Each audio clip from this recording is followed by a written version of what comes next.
Hello guys, welcome to today's Topic TV. Ingat po tayo sa mga palit pera modus dahil isa na namang tindera ang muntik ng mabiktima ng taong ito. Mabuti na lamang at alisto ang tindera at alam na alam niya ang modus na ito, kaya ang scammer barado at di umubra sa tindera.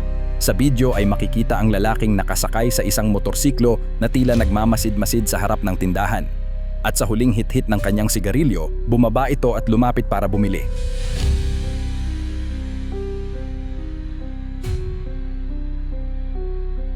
Bumili ito ng maling na karaniwang binibili nila at ginagamit sa kanilang modus.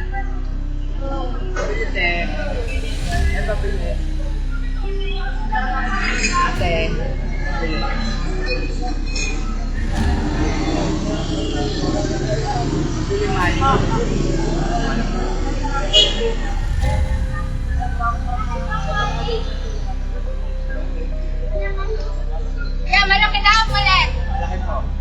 Nagbigay ito ng 500 pesos bilang bayad niya. Pero nang malapit na itong suklian ng tindera, biglang sinabi nito na kung easy open daw yun. Hindi yan easy open. Walang easy open. Walang easy open. Yung square ba yun? Mahal yun. Mahal yun eh. Mahal yun. Mahal yung ganun. Ganyan. Spams eh. Yeah. Yan. Arte. Spams. At dahil maarte daw ang kanyang misis, kasama na siya. Biglang sinabi nito na wag na lang daw dahil spam daw pala ang hanap niya. At dahil wala silang ganong tinda, ibinalik na lang ng tindera ang 500 niya. Pero sa isang iglap ay agad niya itong pinalitan ng 50 pesos. Subalit ang tindera ay hindi nagpasindak sa lalaki, agad niya itong binara sa pangloloko niya. Manloloko ka, kuya. Hindi, may Saan barya tayo? May barya ka. Gustahan tayo, kuya. Nasa akin na. Gusto ba? Nasa akin na. Gusto mo makahuli kita dito, kuya? Hindi, pabarya lang. Ano pa, Maria? Nasa akin na nga. Loloko ka rin?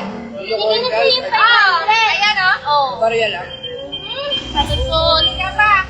Opo. Hindi na ko pa sinabi. Kanina pa daw niya sinabi, samantalang nung ipinakita niya ang 50 pesos, ay 2 beses niyang sinabing 500. Na ibig niyang sabihin 500 daw ang pera niya pero bakit 50 lang to? Tapos nung nabuking na ay sasabihing pabarya lang daw. Hindi. Salusun ka pa. Opo. Hindi na ko pa sinabi. May bumili ng ganito dito. Kasi siguro yun. Malusot Ay, naman dyan eh. At nagalit pa ang lalaki na hindi daw siya yayaman dyan. Hindi ka talaga yayaman dyan dahil hindi lahat ng araw ay makakalusot ka. Kaya kung ako sa'yo, magbago ka na. Dahil hindi mo talaga ikakayaman yan. Oo, napasa na ba? Ang bali, agad ng 15. Di tayo sa CCTV.